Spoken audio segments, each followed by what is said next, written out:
In this video, you will learn how to cut an onion in 6 ways to be quicker in the kitchen. And we got 6 different slices of onions. Remove the paper skin, then slice off the top and bottom. Continue removing skin. Adding to a bowl, add ice and water, which will save you half of the way crying when cutting. To be honest, I cry now at the end and not the start, so this helps. We want to create rings at first, slicing as thin or thick as you like. And then you want to take it apart gently. Slice down again and then cut straight across, and then turn to the side and cut across again for medium diced onions. If these tiny babies pop out the middle, just dice them up.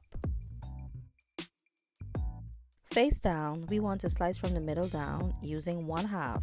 Slice thinly for julienne slices. Here we are cutting for small diced onions, and guys, there are so many ways to cut an onion, but I hope this way will also be helpful to you. And these cuts are for finely diced onions. These cuts here are for thicker chops in diced form. Let me show you the thickness how I cut it first, but slice as thick as you want them to be. Slice straight down going across, and there you have it.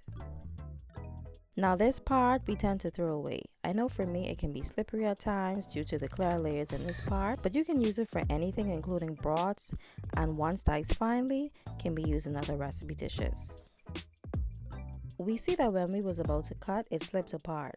So if this ever happens to you, cut carefully and ensure your knife is sharp to extra support this part. And as you can see, I got some chops from this as well. So don't waste this part. Use for broths, throw in the pot for flavor, and much more. Even this little piece here.